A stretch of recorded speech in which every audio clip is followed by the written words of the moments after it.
Sur ces images, nous voyons le petit-fils de Simon Kimbangu, qui est le conseiller direct de l'actuel chef spirituel. Il s'appelle Diangyenda Joseph. À sa droite, nous voyons son épouse et à sa gauche, l'épouse de son frère. Il est salué en tant que conseiller direct du chef spirituel et petit-fils de Simon Kimbangu.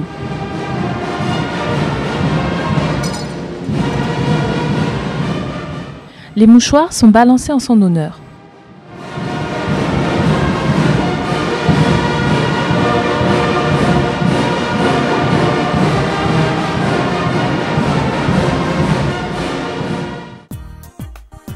En suivant les recommandations de son père, Diangyenda Nkuntima, le premier chef spirituel de l'église kimbanguiste, et de son grand-père, de faire de l'agriculture pour lutter contre la crise mondiale à venir, il a réussi à construire cette résidence flambant neuve. L'agriculture lui permet de nourrir sa famille.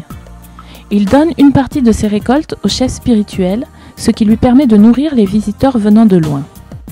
De temps en temps, sa femme l'accompagne au champ, comme nous pouvons le voir sur cette image où on les voit sortir d'une jeep avec des produits du champ.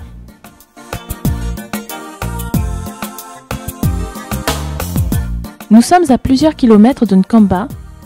Plus loin, nous voyons Diangyenda Joseph, le petit-fils de Simon Kimbangu, surnommé Reagan, en train d'arroser son champ de plus de 50 hectares avec ses employés. Parfois, il se fait aider par des fidèles bénévoles. Il cultive du maïs, du manioc, du riz, des ananas, des légumes.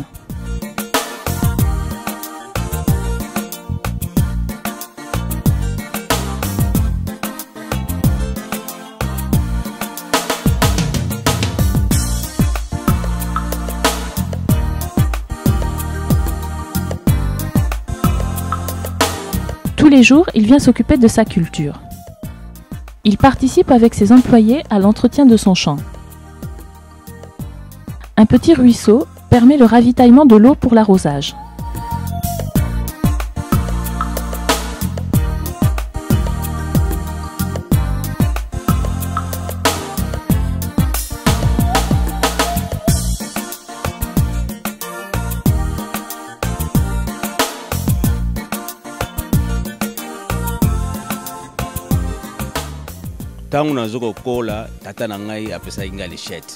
Lorsque je grandissais, mon père m'a donné une machette et il m'a dit « Tu pourras faire de bonnes cultures, bien plus que ceux qui ont été formés pour ça ».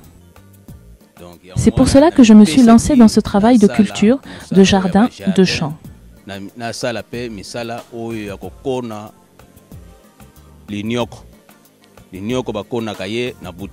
Je fais des champs de manioc. Pour le faire, il faut avoir des boutures et des plates-bandes pour bien organiser. Je ne fais que suivre les recommandations de mes parents. Tout cela, je ne l'ai pas appris à l'école. Nous avons un sol riche. Je n'ai pas besoin d'utiliser d'engrais chimiques. Je ne mets que des terreaux pour mes cultures.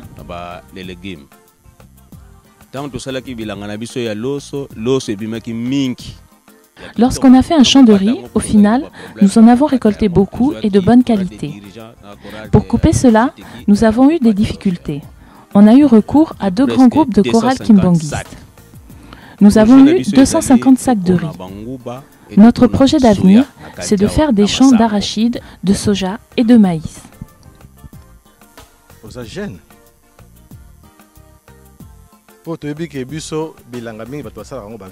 Mais tu es jeune. Dans notre culture, c'est les vieux qui s'occupent des champs. Toi, tu le fais et tu es entouré de jeunes. Si nous les jeunes, nous le faisons, nous pourrons faire une grande étendue. Un vieux ne pourra pas faire beaucoup et ne ferait qu'une petite étendue. Quand on observe bien, on voit que Nkamba est en train de vraiment s'agrandir. On remarque que de plus en plus de visiteurs viennent à Nkamba. Si nous on croise les bras, qui va les nourrir? Tout ce que nous faisons permet de nourrir Nkamba. Quand on voit bien, l'église ne peut pas tout faire.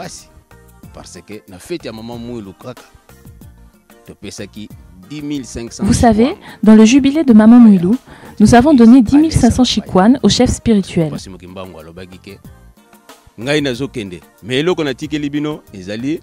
Notre grand-père nous avait dit avant de s'éloigner, « Je vous laisse une chose pour vous nourrir, c'est le manioc. » Il nous a dit, « Si vous avez cela, vous ne les vendrez pas, car vous aurez beaucoup de visiteurs qui vont venir de partout et ils auront besoin de se nourrir. »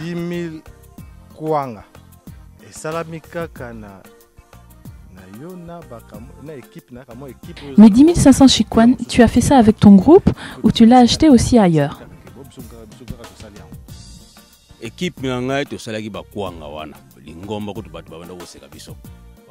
Je l'ai fait avec mon petit groupe.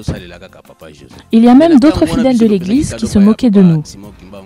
Cependant, lorsque nous avons offert les chikwan au chef spirituel, lui qui nous a toujours conseillé de faire l'agriculture, il était très content de voir toutes ces chikwan que nous avons offerts. Il y en a qui avaient amené leurs chikwan pour vendre, mais quand nous avons offert les nôtres, les leurs n'ont pas été achetés.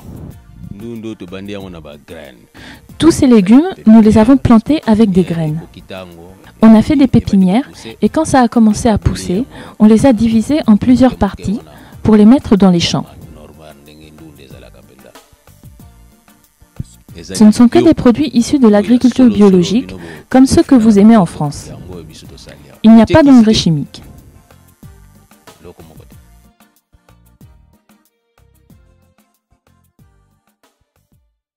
Nous sommes au deuxième jour de notre rencontre avec Dianguienda Joseph.